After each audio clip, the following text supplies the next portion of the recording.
Sounds good. We need to do the escort committee.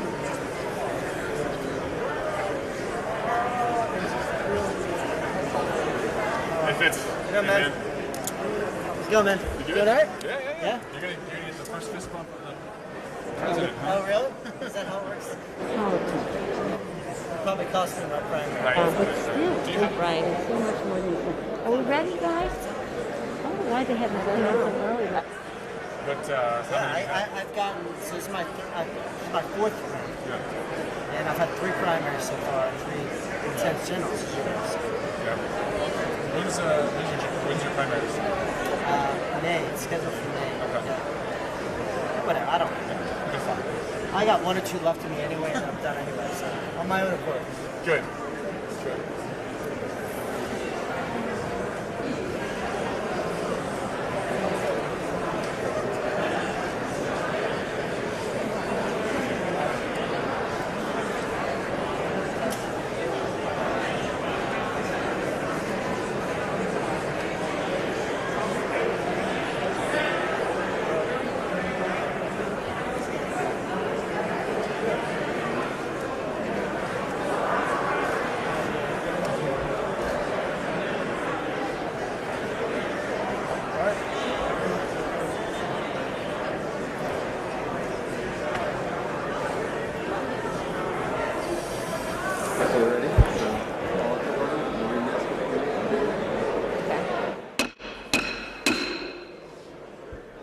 The joint session will come to order. The chair appoints as members of the committee on the part of the House to escort the President of the United States into the chamber. The gentleman from Maryland, Mr. Hoyer, the gentleman from South Carolina, Mr. Clyburn, the gentlewoman from Massachusetts, Ms. Clark, the gentleman from New York, Mr. Jeffries, the gentleman from California, Mr. Aguilar, the gentlewoman from Delaware, Ms. Blunt Rochester, the gentleman from California, Mr. McCarthy, the gentlewoman from Wyoming, Ms. Cheney, the gentleman from Oklahoma, Mr. Cole, the gentleman from Texas, Mr. Brady, the gentleman from Utah, Mr. Owens, and the gentlewoman from Iowa, Mrs. Miller Meeks. The President of the Senate, at the direction of that body, appoints the following senators as members of the committee on the part of the Senate to escort the President of the United States.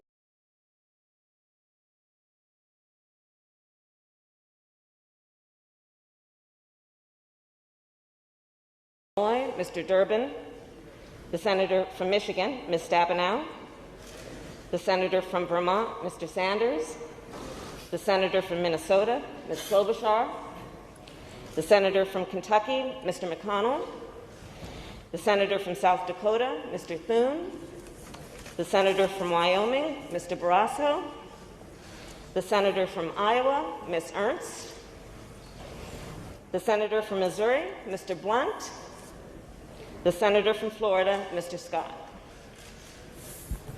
The members of the escort committee will exit the chamber through the lobby doors, the right and left of the speaker's podium. Escort committee is headed out the lobby doors.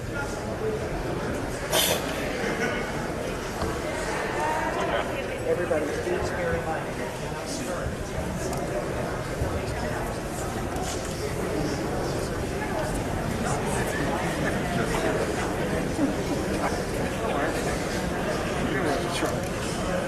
Sure, that's not what they do.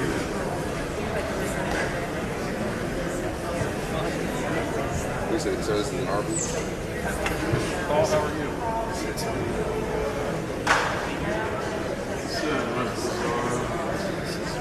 Okay. They don't announce the chairman of joint chiefs. That just announces them. When do we announce these other?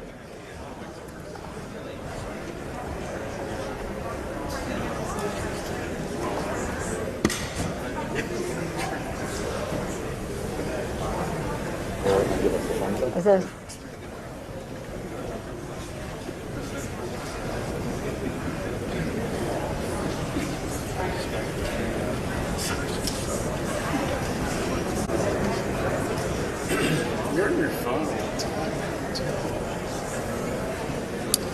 trying to keep up.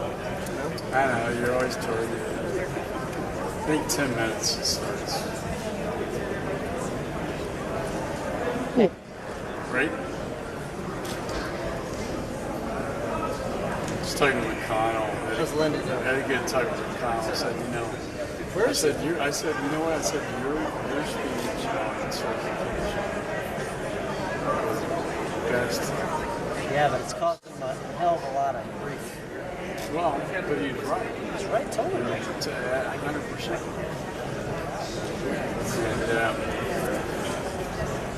And I think it's more than the certification. Listen, I give you guys all the credit in the world because you were calling out people. I mean, I saw your texts. You're calling people out for bullshit. Oh yeah, they're on the swamp trade. Have you given birth to any surprise medical news?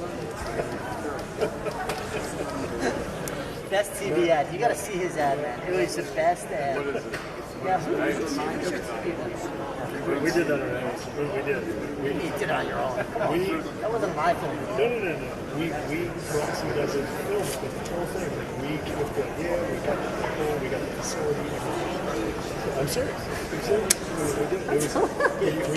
So our chief of staff, me, and our deputy, like all year long, we sit there and we keep it running email. Like, hey, what if we... Now that one, we came up with last week, and our chief of staff, they came up with a concept, and then the deputy and I took it, and we... Although I gotta tell you, like, in my district, I couldn't have got away with that because in a D5 district, right? You might take the baby, and you're like, oh, the baby. That would have sunk me. That would have totally sunk me.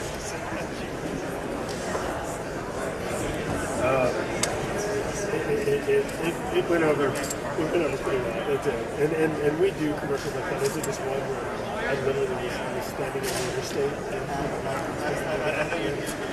So we do. But you're doing a great job on the. I got to her bill on total home run. I'm going to send to John Kerry, but you know, I'm going to send to John Kerry.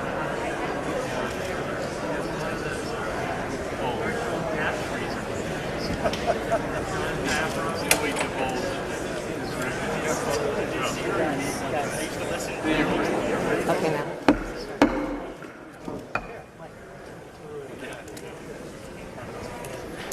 Madam Speaker, the Dean of the Diplomatic Corps.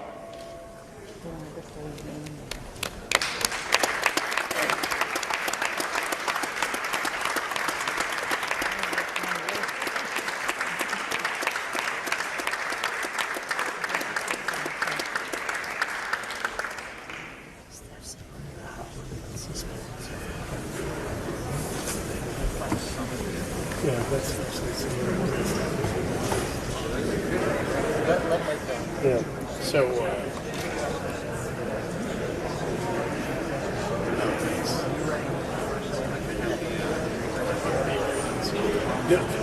no, but when you tell people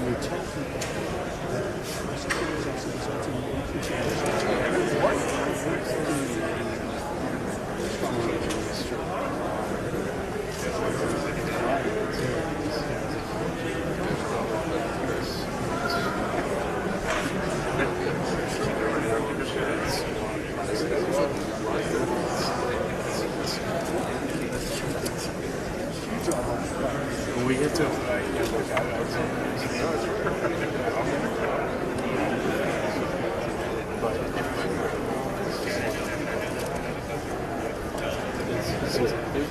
treason by definition, sharing military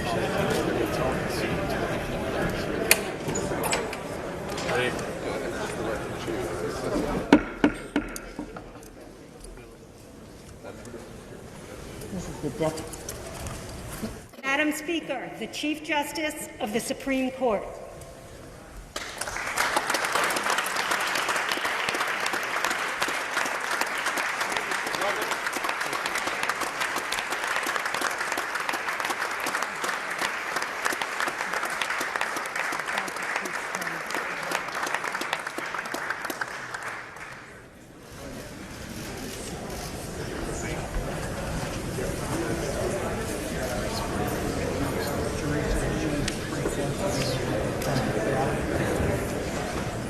Yeah. Which I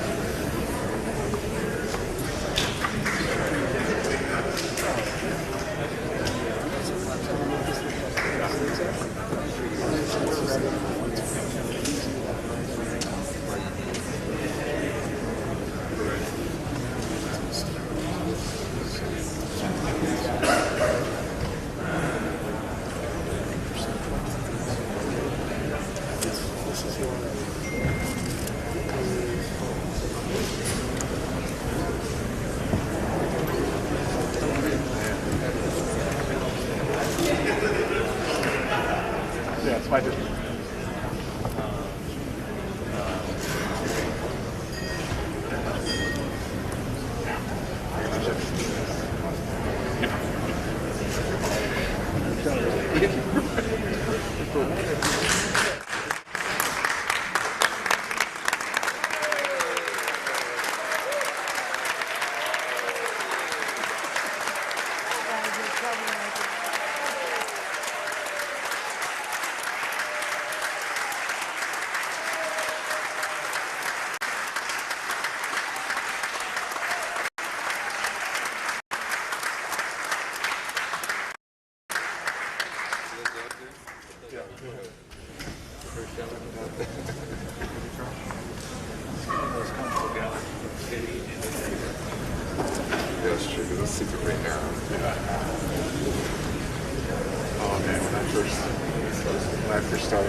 They came from California. You couldn't even see. Yeah, I felt so bad. He didn't even tell me. I knew he couldn't see. And I feel like it is it's not really the greatest ticket to it. No, it takes years to I don't know, over there. Stuff like that.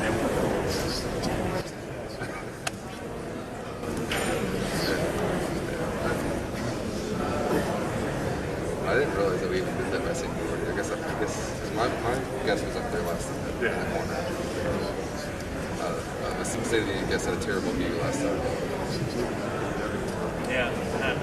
Yeah, that's fine. I mean, I think you probably should do it by seniority. How else are you going to do it? Right, a horizontal organization. Yeah. So, do that a lot.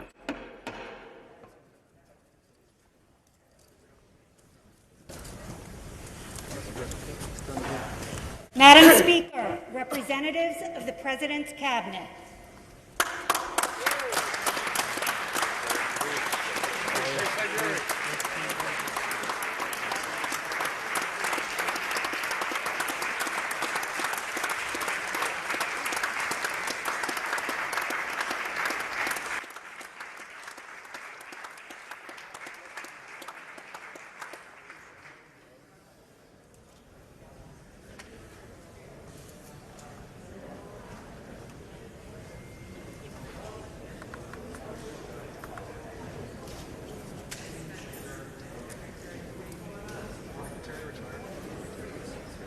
Yeah, he did. The one from last year.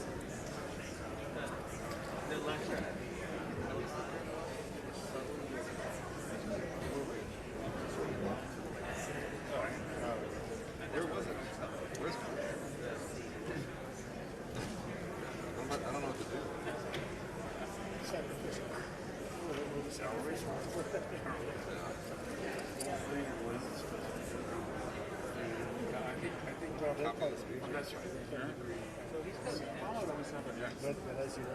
Obama would always have a copy. Yeah. They might have one copies. Obama, remember we always have Yeah. and you'll see the press has it, yeah. You can see they have it. It's a little distracting.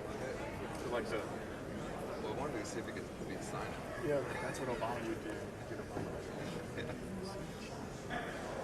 Obama had a nice bound. Oh, really? Yeah. Oh, wow.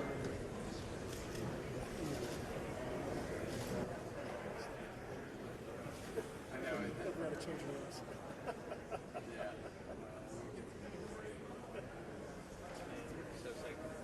Now I love Yeah. I may fall asleep during this. If I fall asleep, somebody. Number two just Yeah. No problem. No problem. I'll sit in the middle seat. You know, all flights going. I'm sorry, I'm about to stay here for a week. You want me to like, D-trip needs me. so D-trip emergency. Planes can't take off. This summer. Well, the thing about that, Just standing. he doesn't have to put it in. Sorry to disappoint you this way.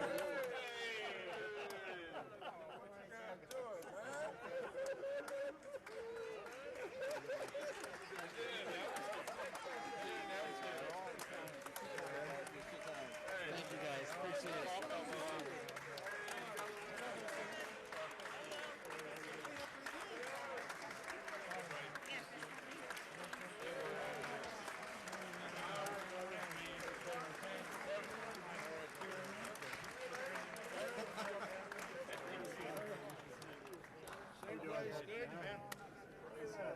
Much better second time. And again, Senator, you did a great job. It's a great entry.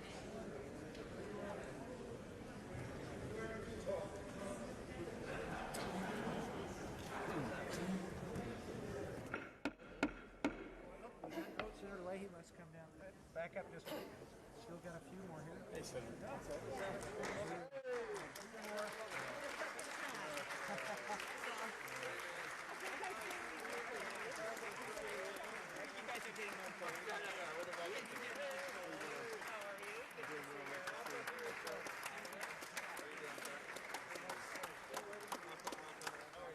You messed up the first time, made you do it again.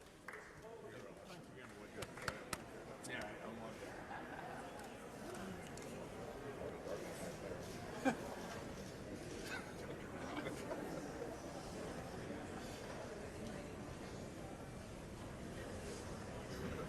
Okay, we are ready in the chamber. The escort committee has taken their place, so we're ready for photos.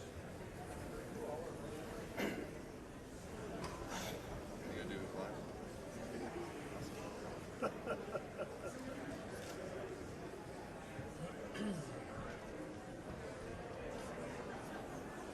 Somewhere Elliot Engel is upset. Yes. Wait all Elliot Engel. You wait all day, Nancy. Elliot, yeah. He took it over. I'm Junior Elliot. Yeah. He's like Elliot's my best buddy. all those years, right? That's it. All day long. Yeah. This moment, I was junior varsity. right? Elliot. Now it's a long swallow. Yeah.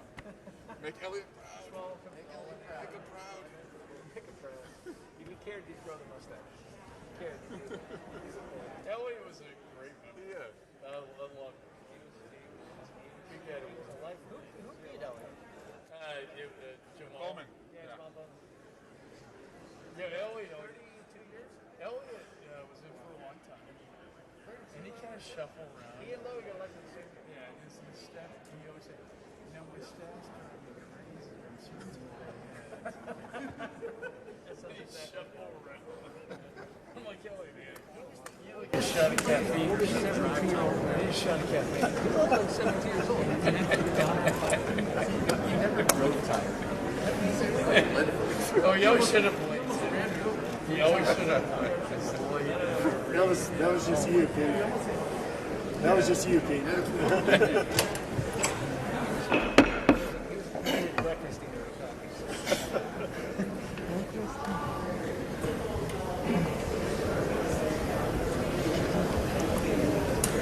Here's the sergeant. Another gavel.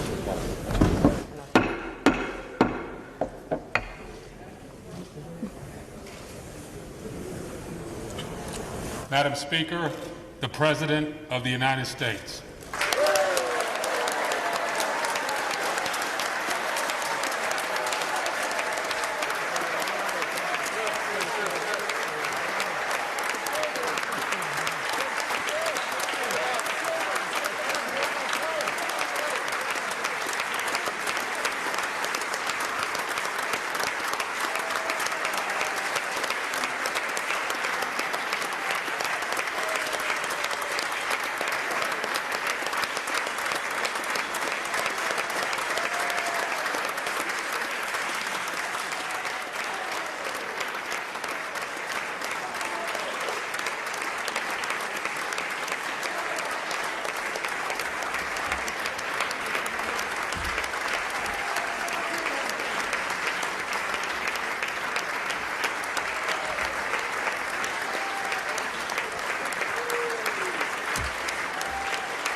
Okay. Members of Congress, I have the high privilege and distinct honor to present to you the President of the United States.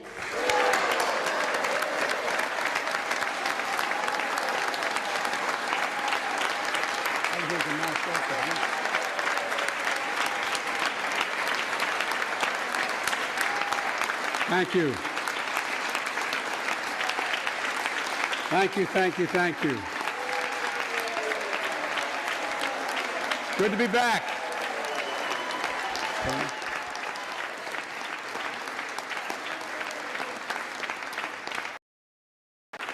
Mitch and Chuck will understand it's good to be almost home.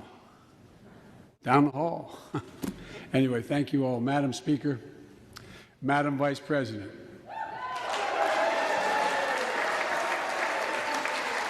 No president has ever said those words from this podium. No president has ever said those words.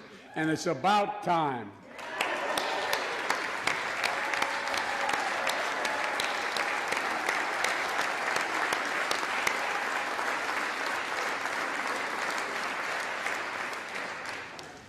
First Lady and her husband. Second Gentleman, Chief Justice, members of the United States Congress and the Cabinet, distinguished guests, my fellow Americans. While the setting tonight is familiar, this gathering is just a little bit different. A reminder of the extraordinary times we're in. Throughout our history, presidents have come to this chamber to speak to Congress, to the nation, and to the world, to declare war, to celebrate peace, to announce new plans and possibilities. Tonight, I come to talk about crisis and opportunity, about rebuilding the nation, revitalizing our democracy, and winning the future for America. I stand here tonight one day shy of the 100th day of my administration. 100 days since I took the oath of office and lifted my hand off our family Bible and inherited a nation, we all did, that was in crisis. The worst pandemic in a century. The worst economic crisis since the Great Depression. The worst attack on our democracy since the Civil War.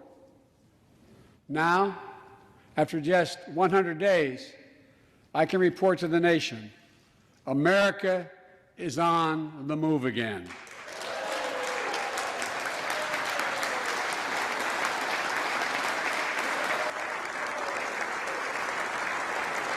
Turning peril into possibility, crisis to opportunity, setbacks into strength.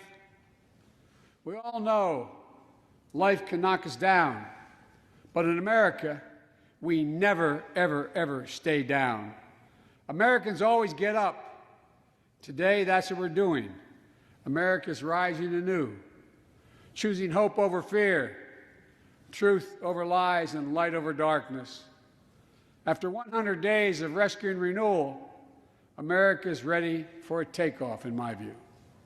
We're working again, dreaming again, discovering again, and leading the world again.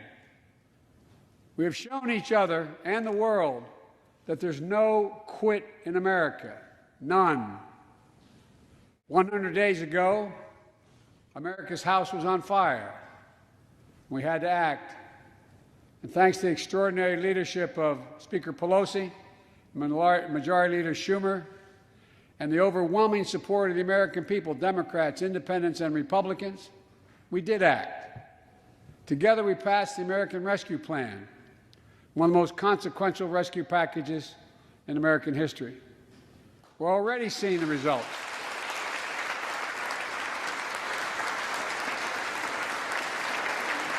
We're already seeing the results.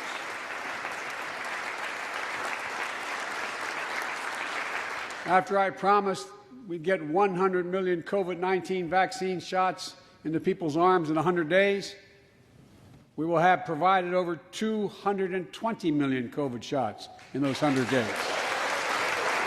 Thanks to all the help of all of you. We're marshaling, with your help, everyone's help, we're marshaling every federal resource. We've gotten vaccines to nearly 40,000 pharmacies and over 700 community health centers where the poorest of the poor can be reached. We're setting up community vaccination sites, developing mobile units to get to hard-to-reach communities. Today, 90% of Americans now live within 5 miles of a vaccination site. Everyone over the age of 16, everyone is now eligible to get vaccinated right now, right away. Go get vaccinated, America. Go and get the vaccination. They're available. You're eligible now.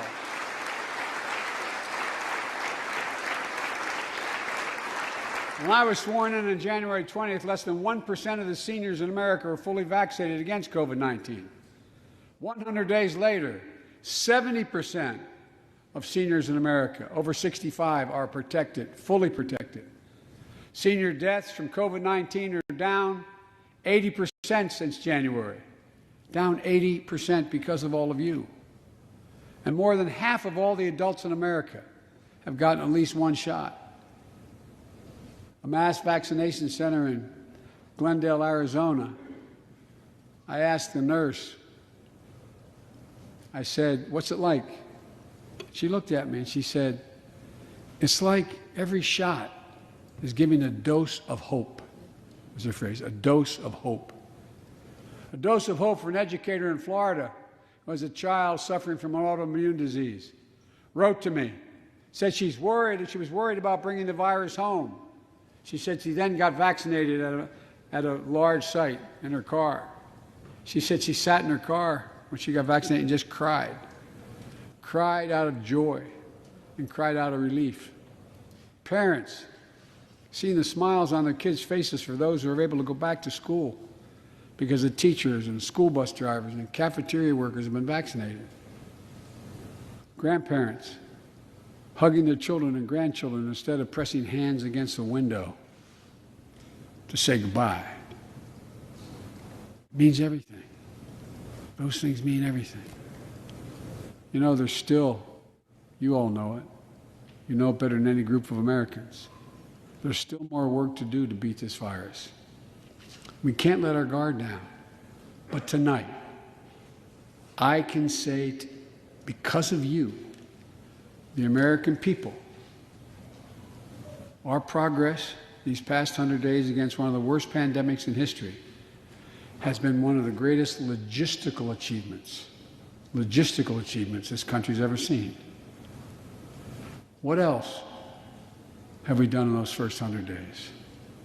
We kept our commitment, Democrats and Republicans, of sending $1,400 rescue checks to 85% of American households. We've already sent more than 160 million checks out the door.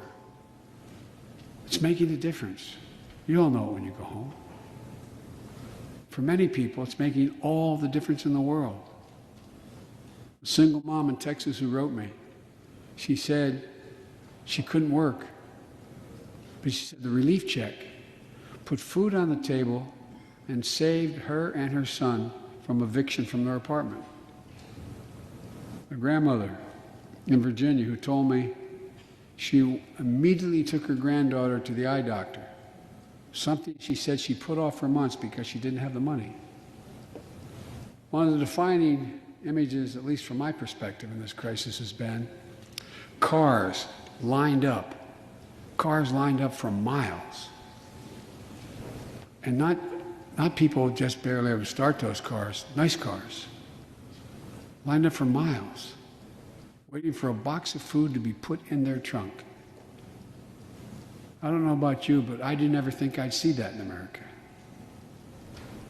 And all of this is through no fault of their own. No fault of their own, these people are in this position. That's why the rescue plan is delivering food and nutrition assistance to millions of Americans facing hunger. And hunger is down sharply already. We're also providing rental assistance.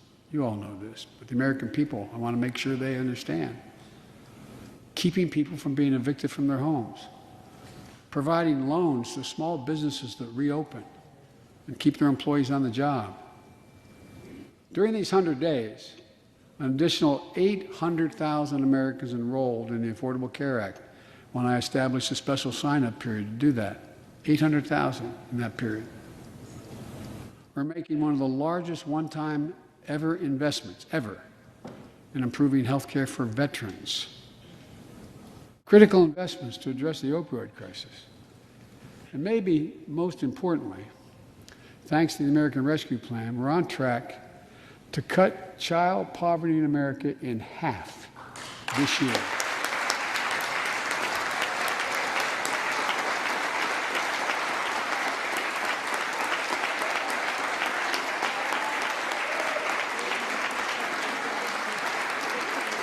And in the process,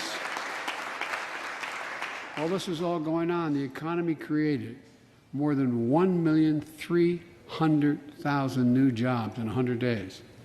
More jobs in the first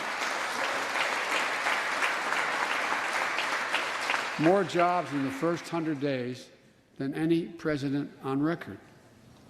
The International Monetary Fund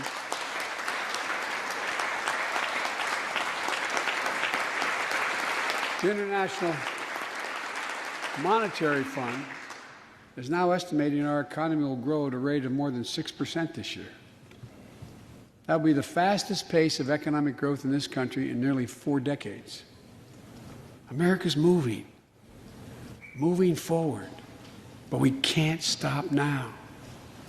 We're in competition with China and other countries to win the 21st century. We're at a great inflection point in history.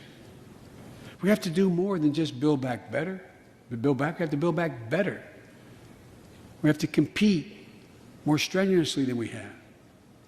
Throughout our history, if you think about it, public investment in infrastructure has literally transformed America, our attitudes as well as our opportunities.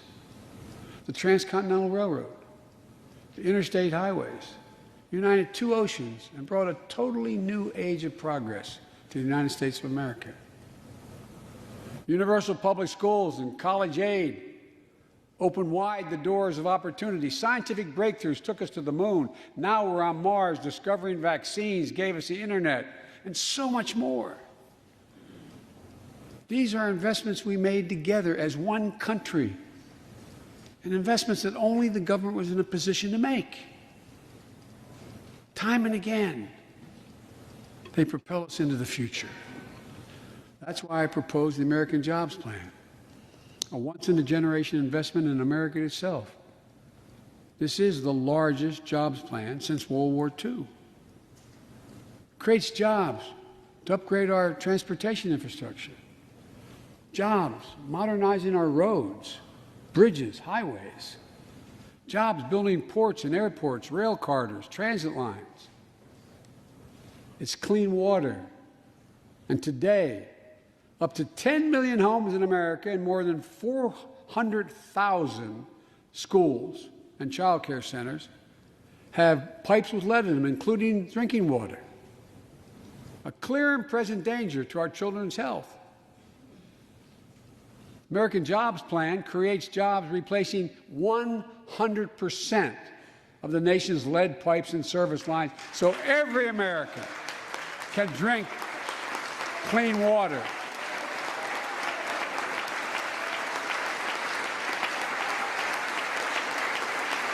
And in the process, it will create thousands and thousands of good-paying jobs. It creates jobs connecting every American with high-speed internet, including 35% of the rural America that still doesn't have it. This is going to help our kids and our businesses succeed in the 21st century economy.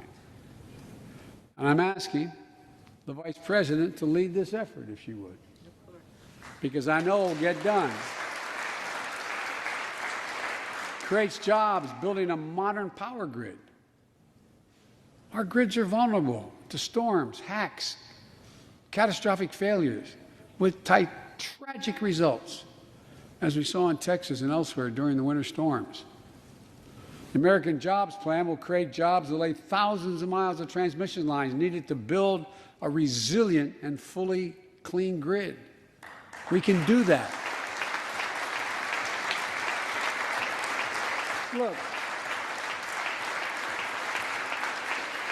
the American Jobs Plan will help millions of people get back to their jobs and back to their careers.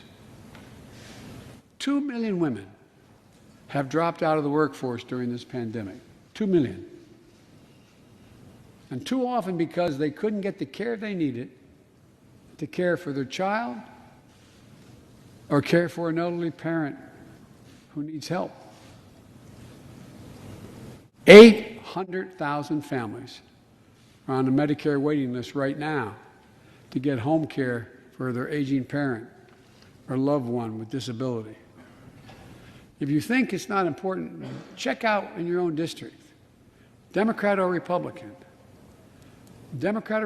voters. Their great concern, almost as much as their children, is taking care of an elderly loved one who can't be left alone.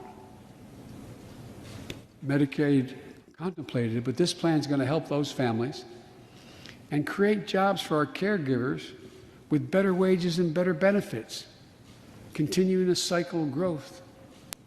For too long, we've failed to use the most important word when it comes to meeting the climate crisis: jobs. Jobs. Jobs.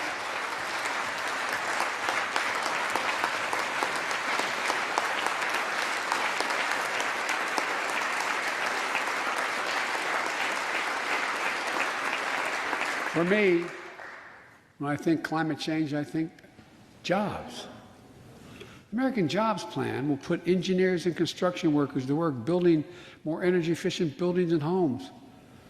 Electrical workers, IBEW members installing 500,000 charging stations along our highways so we can own the electric car market.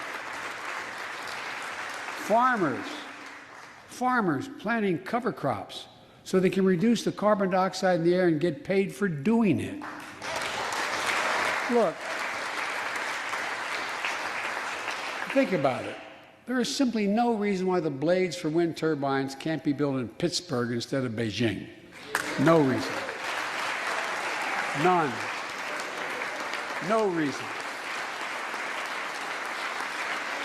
So, folks, there's no reason why American workers can't lead the world in the production of electric vehicles and batteries. I mean, there is no reason. We have the capacity. We're the brightest, best trained people in the world. The American Jobs Plan is going to create millions of good-paying jobs, jobs Americans can raise a family on. As my dad would then say, with a little breathing room. And all the investments in the American Job Plan will be guided by one principle: buy American. Buy American. And I might note parenthetically, that does not violate any trade agreement. It's been the law since the 30s. Buy American. American tax dollars are going to be used to buy American products made in America to create American jobs. That's the way it's supposed to be, and it will be in this administration.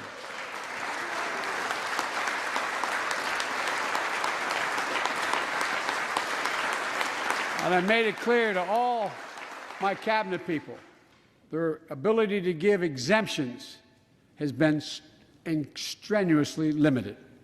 It will be American products. Now, I know some of you at home are wondering whether these jobs are for you. So many of you, so many of the folks I grew up with, feel left behind, forgotten, in an economy that's so rapidly changing. It's frightening. I want to speak directly to you, because you think about it. That's what people are most worried about. Can I fit in? Independent experts estimate the American Jobs Plan will add millions of jobs and trillions of dollars to economic growth in the years to come. It is an 8-year program. These are good-paying jobs that can't be outsourced. Nearly 90% of the infrastructure jobs created in the American Jobs Plan do not require a college degree. 75% don't require an associate's degree.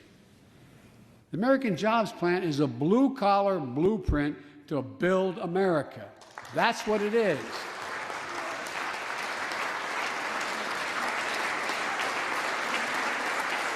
And it recognizes something I've always said in this chamber and the other.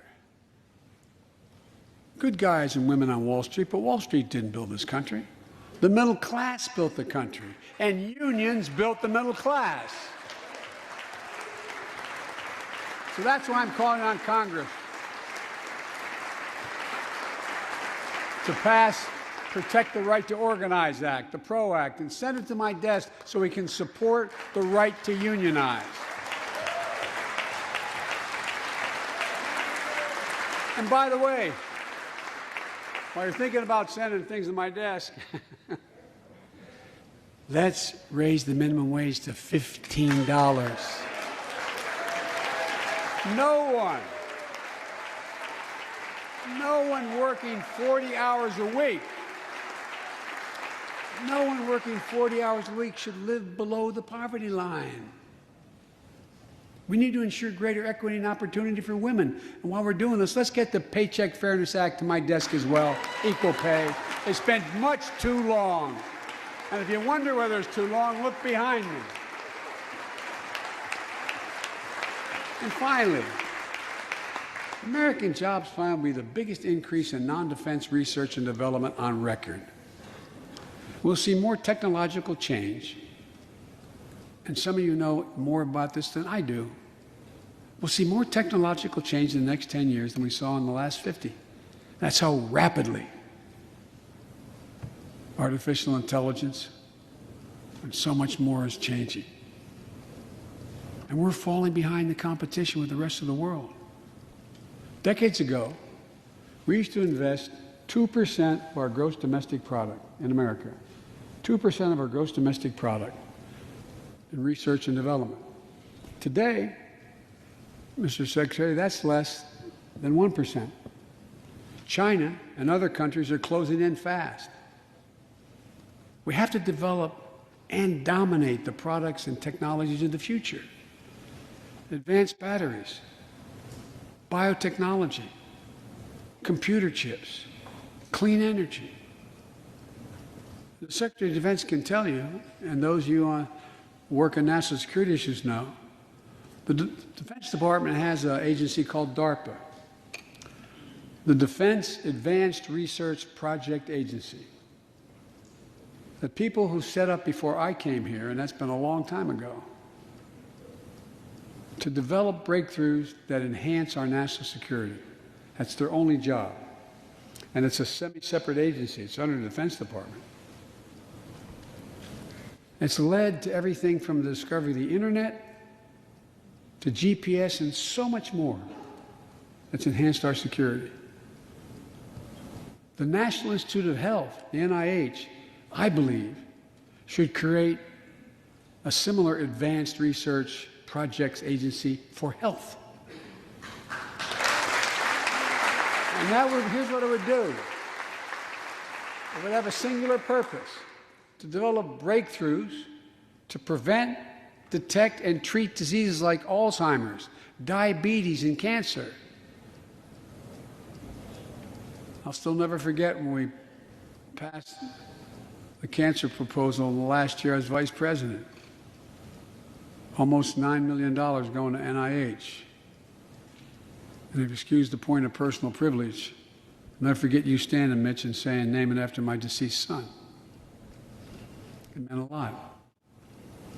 But so many of us have deceased sons, daughters, and relatives who died of cancer. I can think of no more worthy investment. I know of nothing that is more bipartisan. So let's end cancer as we know it. It's within our power. It's within our power to do it.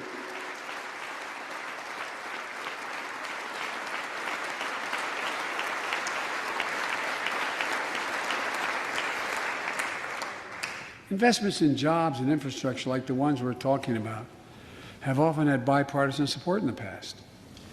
Vice President Harris and I met regularly in the Oval Office with Democrats and Republicans and discussed the jobs plan.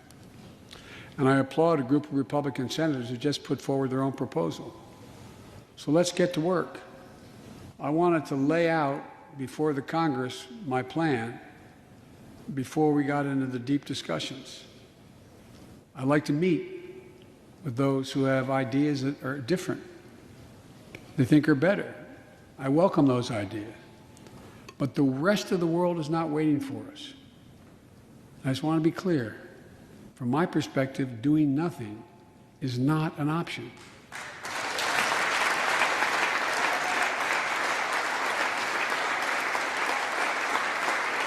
Look, we can't be so busy competing with one another that we forget the competition that we have with the rest of the world to win the 21st century. Secretary Blinken can tell you I spent a lot of time with President Xi. Traveled over 17,000 miles with him. Spent, they tell me, over 24 hours in private discussions with him. When he called to congratulate him, we had a 2-hour discussion. He's deadly earnest about becoming the most significant, consequential nation in the world. He and others, autocrats, think that democracy can't compete in the 21st century with autocracies because it takes too long to get consensus. To win that competition for the future, in my view, we also need to make a once-in-a-generation investment in our families and our children. That's why I've introduced the American Families Plan tonight, which addresses 4 of the biggest challenges facing American families and in turn America. First is access to good education. When this nation made 12 years of public education universal in the last century, it made us the best educated, best prepared nation in the world. It's, I believe, the overwhelming reason that propelled us to where we got in the 20th century. But the world's caught up or catching up. They're not waiting. I would say parenthetically, if we were sitting down, we set a bipartisan committee together and said, okay, we're going to decide what we do in terms of government providing for free education. I wonder whether we'd think, as we did in the 20th century, that 12 years is enough in the 21st century. I doubt it. 12 years is no longer enough today to compete with the rest of the world in the 21st century. That's why my American Families Plan guarantees 4 additional years of public education for every person in America, starting as early as we can. The great universities in this country have conducted studies of the last 10 years. It shows that adding 2 years of universal high-quality preschool for every 3-year-old and 4-year-old, no matter what background they come from, puts them in a position to be able to compete all the way through 12 years and increases exponentially their prospect of graduating and going on beyond graduation. The research shows when a young child goes to school, not daycare, they're far more likely to graduate from high school and go to college or something after high school. When you add 2 years of free community college on top of that, you begin to change the dynamic. We can do that.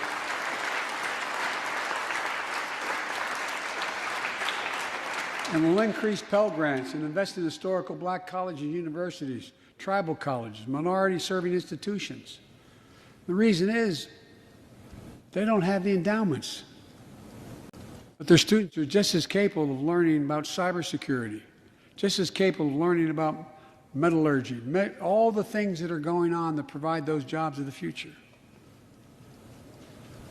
Jill is a community college professor who teaches today as First Lady. She's long said,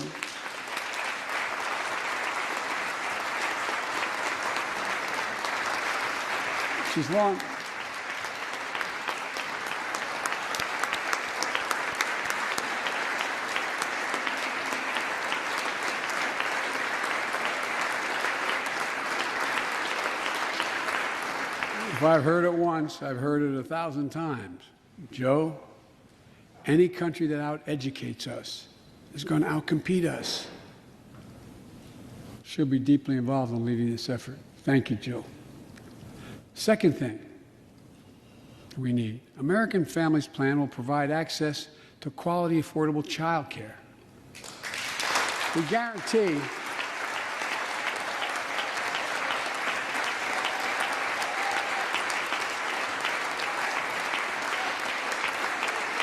what I'm proposing in legislation, we guarantee that low and middle income families will pay no more than 7% of their income for high-quality care for children up to the age of 5. The most hard-pressed working families won't have to spend a dime. Third, the American Families Plan will finally provide up to 12 weeks of paid leave and medical leave, family medical leave. We're one of the few industrial countries in the world. No one should have to choose between a job and a paycheck, or taking care of themselves and their loved ones, or parent, or spouse, or child. And fourth, the American Family Plan puts directly into the pockets of millions of Americans. In March, we expanded tax credit for every child in a family, up to $3,000 per child if they're under 6 years of age. Over 6 years of age. And $3,600 for children over 6 years of age. With 2 parents, 2 kids, that's $7,200 in the pockets that are going to help take care of your family. And that will help more than 65 million children and help cut child care poverty in half. And we can afford it. So we did that in the last piece of legislation we passed. But let's extend that child care tax credit at least through the end of 2025.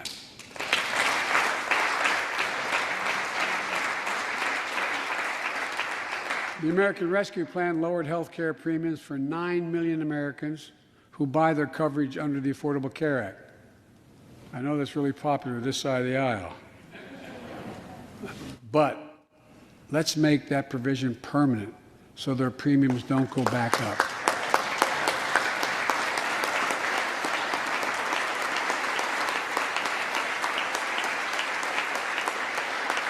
In addition to my family's plan, I'm going to work with Congress to address this year other critical priorities for American families.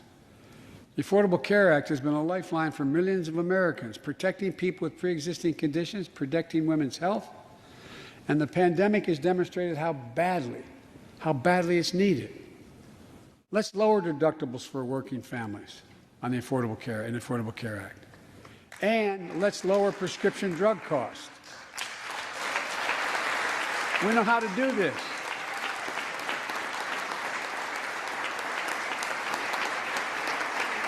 The last president had that as an objective. We all know how outrageously expensive drugs are in America. In fact, we pay the highest prescription drug prices of anywhere in the world, right here in America. Nearly 3 times, for the same drug, nearly 3 times what other countries pay. We have to change that, and we can. Let's do what we talked about for all the years I was down here in this body, in Congress. Let's give Medicare the power to save hundreds of billions of dollars by negotiating lower drug prescription prices.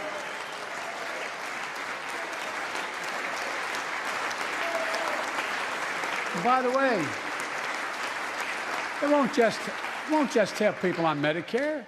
Lower prescription drug costs for everyone. And the money we save, which is billions of dollars, can go to strengthen the Affordable Care Act and expand Medicare coverage benefits without costing taxpayers an additional penny. It's within our power to do it. Let's do it now.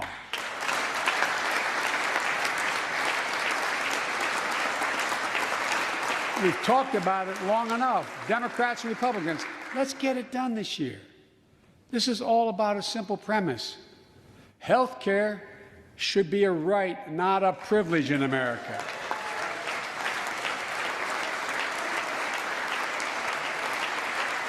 So, how do we pay for my jobs and family plan? I made it clear we can do it without increasing the deficits. Let's start with what I will not do. I will not impose any tax increase on people making less than $400,000. But it's time for corporate America and the wealthiest 1% of Americans to just begin to pay their fair share. Just their fair share.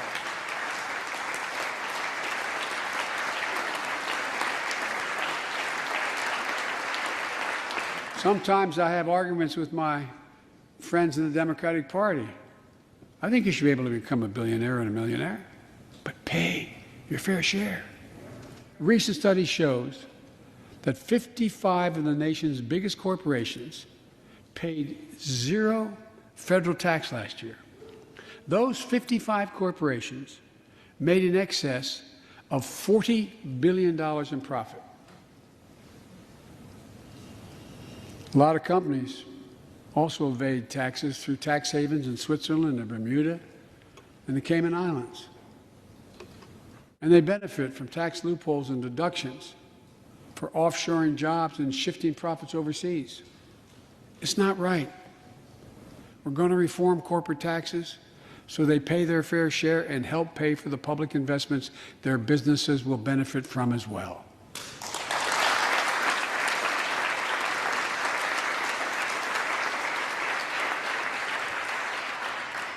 We're going to reward work, not just wealth. We take the top tax bracket for the wealthiest 1% of Americans, those making over $400,000 or more, back up to where it was when George W. Bush was president, when he started, 39.6%. That's where it was when George W. was president. We're going to get rid of the loopholes, allow Americans to make more than $1 million a year and pay a lower tax rate on their capital gains than Americans who receive a paycheck. We're only going to affect 0.3% of all Americans by that action, 0.3%. And the IRS is going to crack down on millionaires and billionaires who cheat on their taxes. It's estimated to be billions of dollars by think tanks or left, right, and center. I'm not looking to punish anybody. But I will not add a tax burden, additional tax burden to the middle class in this country. They're already paying enough. I believe what I propose is fair, fiscally responsible, and it raises revenue to pay for the plans I propose and will create millions of jobs that will grow the economy and enhance our financial standing in the country. When you hear someone say, they don't want to raise taxes on the wealthiest 1% or corporate America, ask them, whose taxes you want to raise? Instead, who's they going to cut? Look, the big tax cut of 2017. Remember, it was supposed to pay for itself. That was how it was sold. And generate vast economic growth. Instead, it added $2 trillion to the deficit. It was a huge windfall for corporate America and those at the very top. Instead of using the tax saving to raise wages and invest in research and development, it poured billions of dollars into the pockets of CEOs. In fact, the pay gap between CEOs and their workers is now among the largest in history. According to one study, CEOs make 320 times what the average worker in their corporation makes. It used to be below 100. The pandemic has only made things worse. 20 million Americans lost their job in the pandemic, working and middle-class Americans. At the same time, roughly 650 billionaires in America saw their net worth increase by more than $1 trillion in the same exact period. Let me say it again. 650 people increased their wealth by more than $1 trillion during this pandemic. And they're now worth more than $4 trillion. My fellow Americans, trickle down economics has never worked. And it's time to grow the economy from the bottom and the middle out.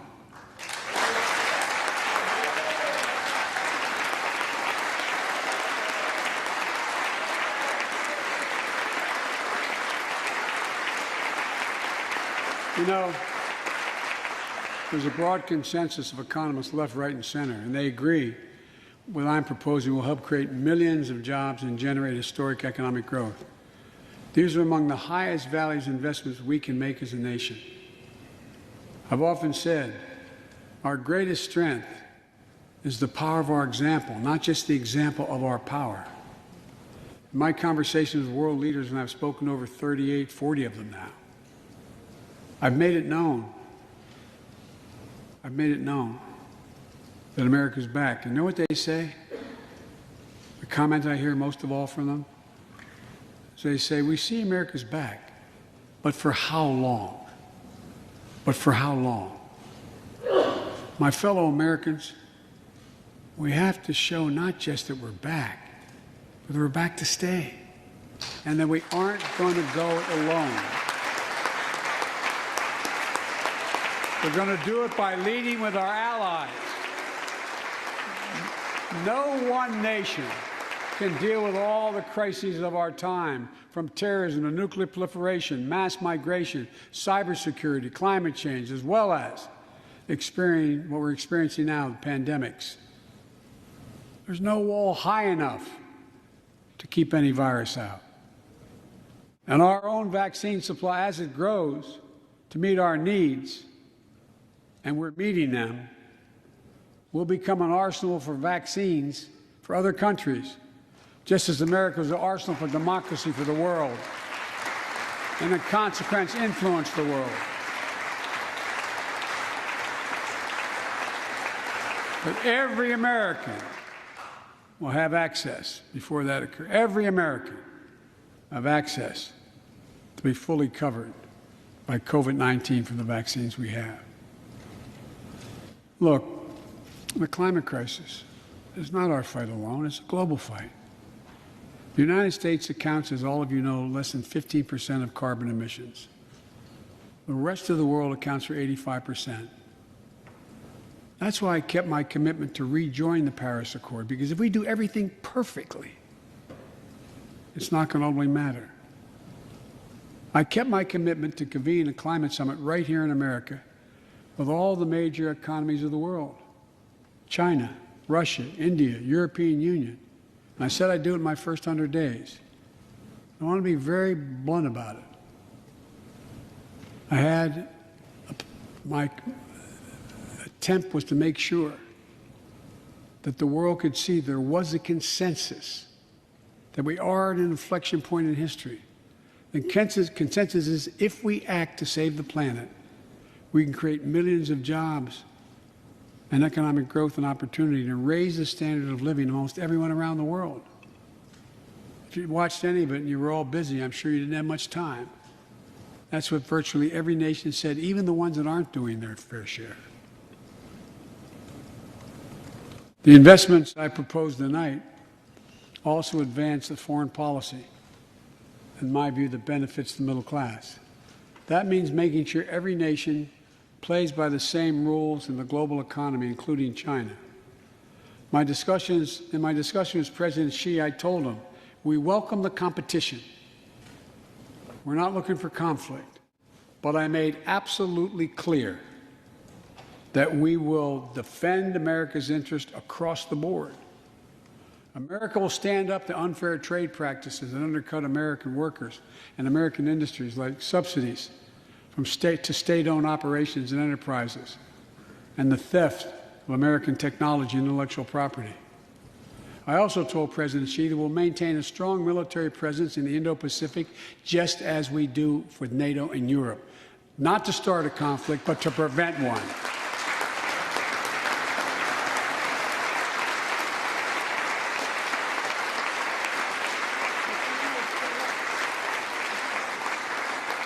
I told them what I've said to many world leaders, that America will not back away from our commitments, our commitment to human rights and fundamental freedoms, and to our alliances. And I pointed out to him, no responsible American president could remain silent when basic human rights are being so blatantly violated. An American president has to represent the essence of what our country stands for. America is an idea, the most unique idea in history. We are created, all of us, equal. It's who we are. And we cannot walk away from that principle and, in fact, say we're dealing with the American idea. With regard to Russia, I know it concerns some of you, but I made very clear to Putin that we're not going to seek escalation, but their actions will have consequences if they turn out to be true, and they turned out to be true. So I responded directly and proportionally to Russia's interference in our elections and the cyber attacks on our government and our business. They did both of these things, and I told them we would respond, and we have. But we can also cooperate when it's our mutual interest. We did it when we extended the New START Treaty on nuclear arms, and we're working to do it on climate change. But he understands we will respond. On Iran and North Korea, nuclear programs that present serious threats to American security and the security of the world. We're going to be working closely with our allies to address the threats posed by both of these countries through diplomacy as well as stern deterrence. And American leadership means ending the forever war in Afghanistan. We have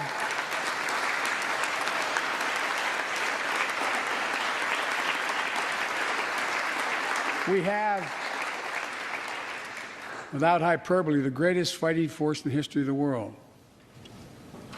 I'm the first president in 40 years who knows what it means to have a son serving in a war zone. Today, we have service members serving in the same war zone as their parents did. We have service members in Afghanistan who are not yet born on 9/11. The war in Afghanistan, as we remember the debates here, were never meant to be multi-generational undertakings of nation building.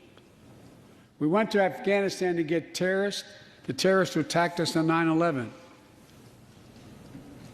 And we said we would follow Osama bin Laden to the gates of hell to do it. If you've been in the upper Konar Valley, you've kind of seen the gates of hell. And we delivered justice to bin Laden. We degraded the terrorist threat of al-Qaeda in Afghanistan. And after 20 years of valor, and sacrifice, it's time to bring those troops home. Look,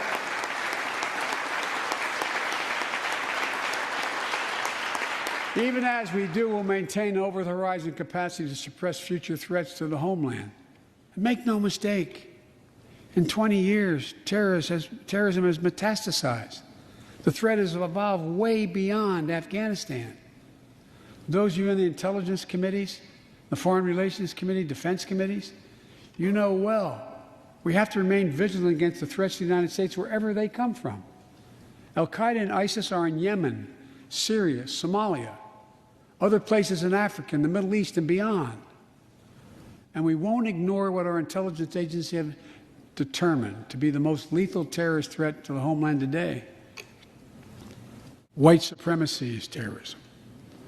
We're not going to ignore that either. My fellow Americans, look, we have to come together to heal the soul of this nation. It was nearly a year ago before her father's funeral when I spoke with Gianna Floyd, George Floyd's young daughter. She's a little tyke, so I was kneeling down to talk to her. so I could look her in the eye. She looked at me, she said, "My daddy changed the world." Well, after the conviction of George Floyd's murderer, we can see how right she was if we have the courage to act as a Congress. We've all seen the knee of injustice on the neck of Black Americans. Now's our opportunity to make some real progress. The vast majority of men and women wearing a uniform and a badge serve our communities, and they serve them honorably. I know them. I know they want...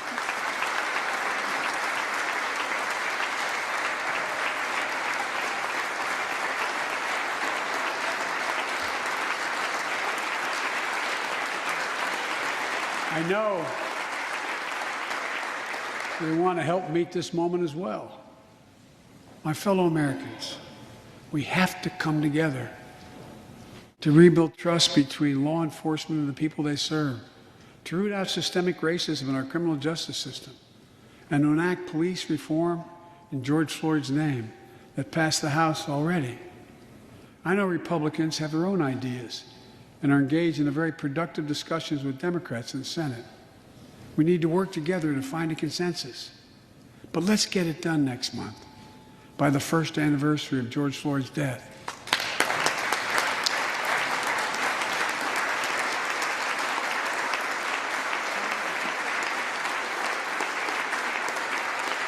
The country supports this reform, and Congress should act.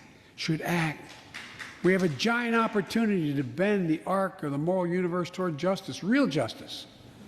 And with the plans outlined tonight, we have a real chance to root out systemic racism that plagues America and American lives in other ways.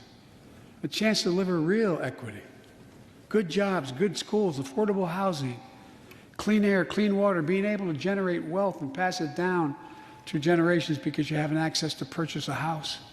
Real opportunities in the lives of more Americans, Black, white, Latino, Asian Americans, Native Americans.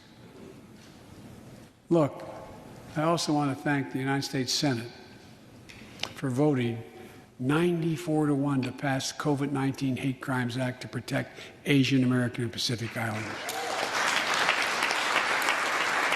You acted decisively. You can see on television the viciousness of the hate crimes we've seen over the past year and for too long. I urge the House to do the same and send that legislation to my desk, which I will gladly, anxiously sign. I also hope Congress will get to my desk the Equality Act to protect LGBTQ Americans. For all transgender Americans watching at home, especially young people, you're so brave. I want you to know your president has your back. Another thing, let's authorize the Violence Against Women Act, which has been law for 27 years.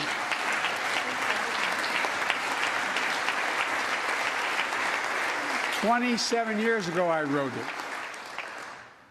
It'll close the act that has to be authorized now, will close the boyfriend loophole to keep guns out of the hands of abusers. The court order said this is an abuser. You can't own a gun.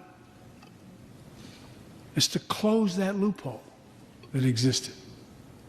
You know, it's estimated that 50 women are shot and killed by an intimate partner every month in America. 50 a month. Let's pass it and save some lives.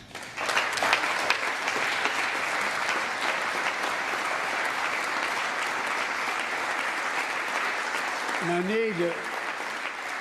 I need not tell anyone this, but gun violence has become an epidemic in America. The flag at the White House was still flying at half-mast for the 8 victims of the mass shooting in Georgia, when 10 more lives were taken in a mass shooting in Colorado. And in the week in between those two events, 250 other Americans were shot dead in the streets of America. 250 shot dead. I know how hard it is to make progress on this issue. In the 90s, we passed universal background checks. A ban on assault weapons and high-capacity magazines that hold 100 rounds that can be fired off in seconds. We beat the NRA. Mass shootings and gun violence declined. Check out the report over 10 years.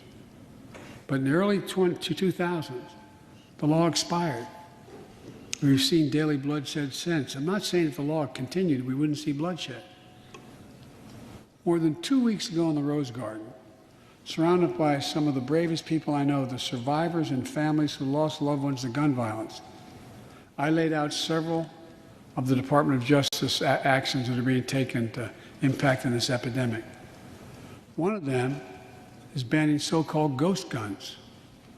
These are homemade guns built from a kit that includes directions how to finish the firearm. The parts have no serial numbers, so they show up at crime scenes and they can't be traced. The buyers of these ghost gun kits aren't required to pass any background check. Anyone, from a criminal or terrorist, could buy this kit and within 30 minutes have a weapon that's lethal, but no more. And I'll do everything in my power to protect the American people from this epidemic of gun violence, but it's time for Congress to act as well.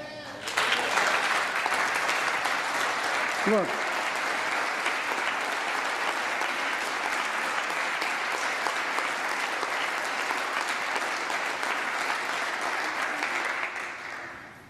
I don't want to become confrontational, but we need more Senate Republicans to join the overwhelming majority of Democratic colleagues and close the loopholes required in background check purchases of guns. We need a ban on assault weapons and high-capacity magazines. And don't tell me it can't be done. We did it before and it worked. Talk to most responsible gun owners and hunters. They'll tell you there's no possible justification for having 100 rounds in a weapon. What do you think, deer wearing Kevlar vests? They'll tell you that there are too many people today who are able to buy a gun but shouldn't be able to buy a gun. These kinds of reasonable reforms have overwhelming support from the American people, including many gun owners. The country supports reform and Congress should act. It shouldn't be a red or blue issue. And no amendment to the Constitution is absolute. You can't yell fire in a crowded theater. From the very beginning, there were certain guns, weapons, that could not be owned by Americans. Certain people could not own those weapons ever. We're not changing the Constitution. We're being reasonable. I think this is not a Democrat or Republican issue. I think it's an American issue. And here's what else we can do. Immigration has always been essential to America. Let's end our exhausting war over immigration. For more than 30 years, politicians have talked about immigration reform, and we've done nothing about it. It's time to fix it. On day one of my presidency, I kept my commitment and sent a comprehensive immigration bill to the United States Congress.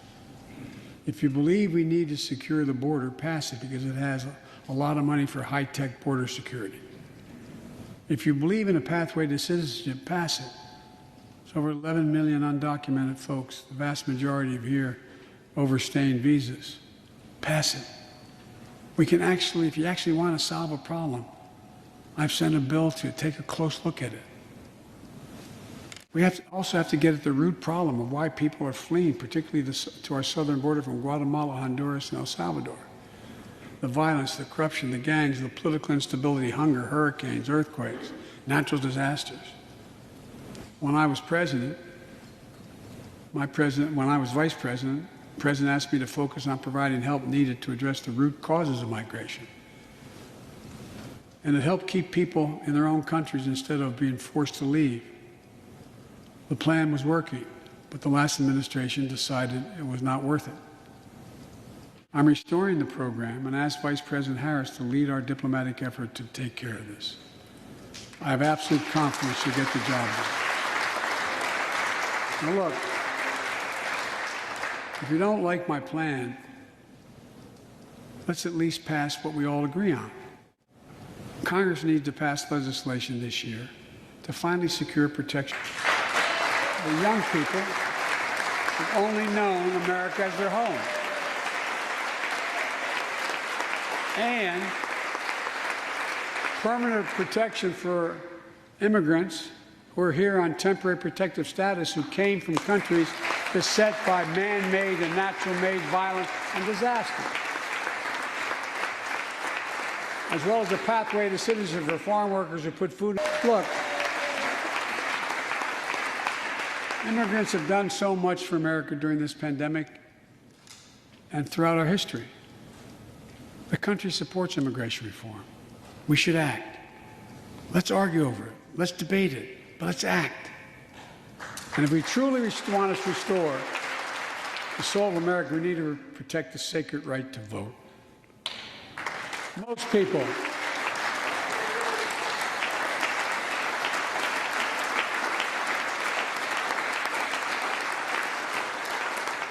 more people voted in the last presidential election than any time in American history, in the middle of the worst pandemic ever. It should be celebrated. Instead, it's being attacked. Congress should pass H.R. 1 and the John Lewis Voting Rights Act and send it to my desk right away. The country supports it, and Congress should act now. Look, in conclusion, as we gather here tonight, the image of a violent mob assaulting this Capitol, desecrating our democracy, remain vivid in all our minds. Lives were put at risk, many of your lives. Lives were lost. Extraordinary courage was summoned. The insurrection was an existential crisis, a test of whether our democracy could survive, and it did. But the struggle is far from over. The question of whether our democracy will long endure is both ancient and urgent. As old as our republic, still vital today. Can our democracy deliver on its promise that all of us, created equal in the image of God, had a chance to lead lives of dignity, respect, and possibility? Can our democracy deliver to the most pressing needs of our people? Can our democracy overcome the lies, anger, hate, and fears that have pulled us apart? America's adversaries, the autocrats of the world, are betting we can't. And I promise you they're betting we can't. They believe we're too full of anger and division and rage. They look at the images of the mob that assaulted the Capitol as proof that the sun is setting on American democracy. But they're wrong. You know it, I know it.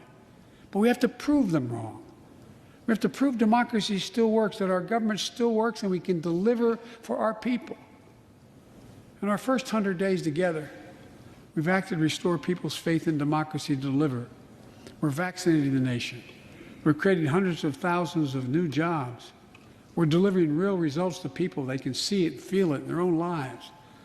Opening doors of opportunity, guaranteeing some more fairness and justice. That's the essence of America. That's democracy in action. Our Constitution opens with the words, as trite as it sounds, we the people. Well, it's time to remember that we the people are the government. You and I. Not some force in a distant capital. Not some power. Us. It's we the people.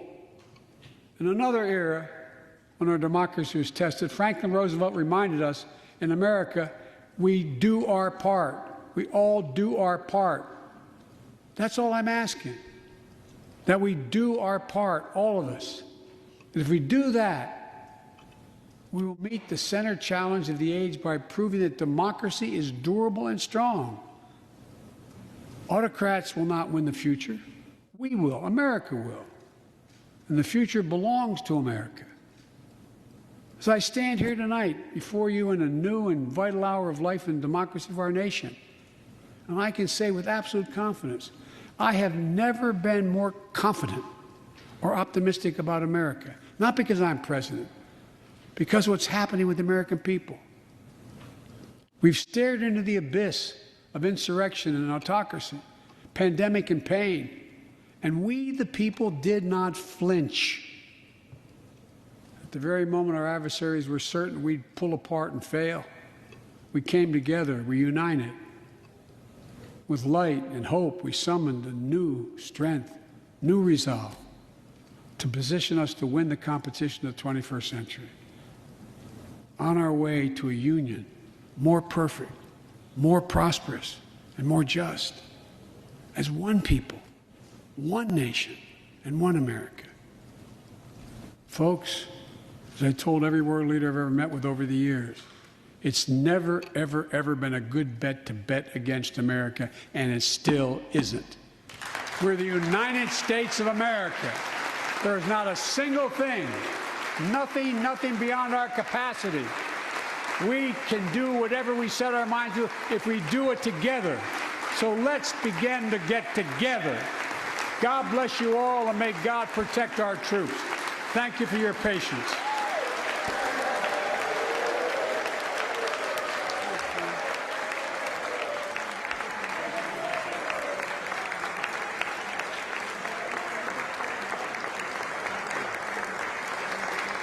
Thank you.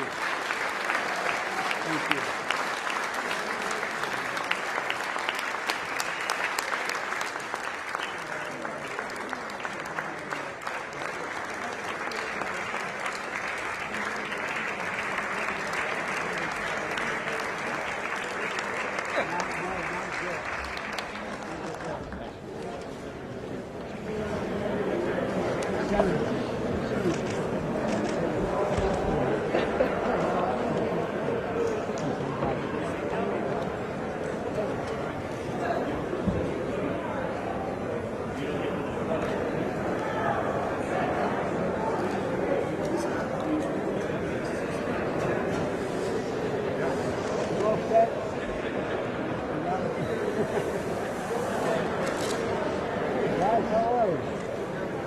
Bobby, how you doing? Good. How's Mom? Good. Give her my love. Watch out for that thing. He knows too much. Pryaмо. Thanks.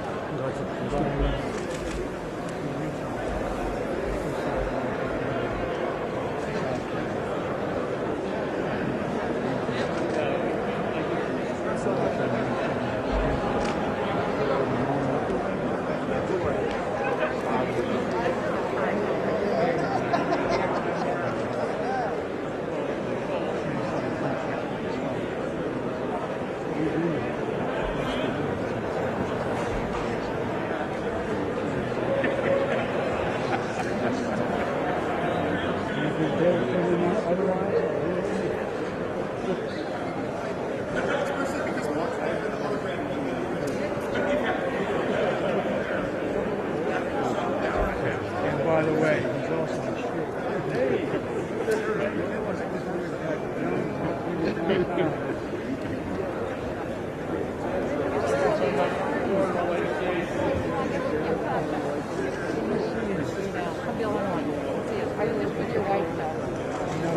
Yeah, she was wonderful.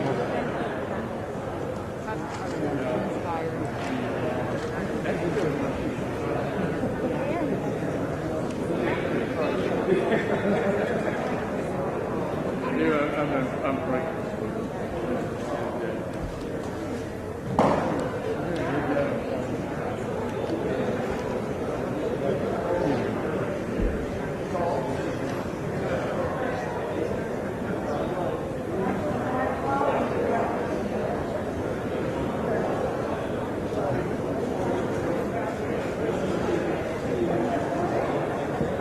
Good job.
You know who called me today?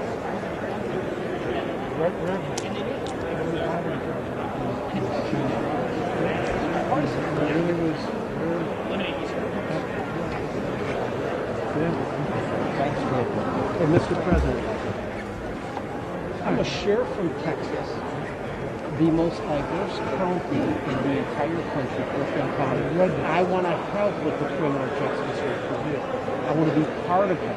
It's needed, so I don't know how to reach out to you, but I have the experience. My name is Troy Nails. I'm the sheriff from Clifton County, and it's honored to be a part of it. Now, I don't want to hurt your reputation, but every single year, obviously, I was the only Democrat, the sheriff. I'm not a sheriff. I'm just a doctor. I can do a whole lot of good in that conversation. Sure. All right, sir. I'm looking forward to it. Yeah, Mr. President, thanks for what you said about Gunman. You have to do it. Make sure that it means so much to you.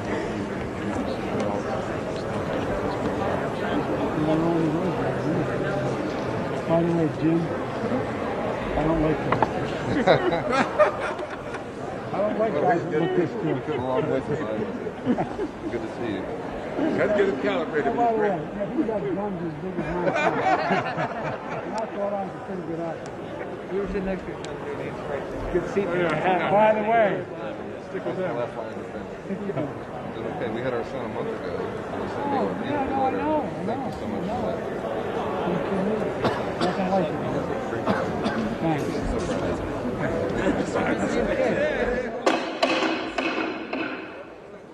The chair declares the joint session of the two houses now dissolved.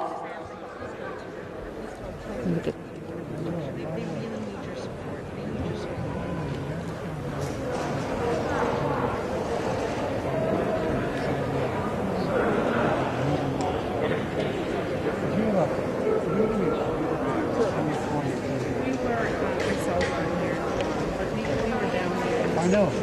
Heartbreaking, but I would love to support you on that. Also, I'm on the T&I committee. Okay. I think there's ways we can work I together. want to talk about Thank you. changes. Thank you. I just present. Hey, man. For what purpose does the gentleman from Maryland seek recognition? That's from the Great Lakes. Okay. Mr. President, Without objection.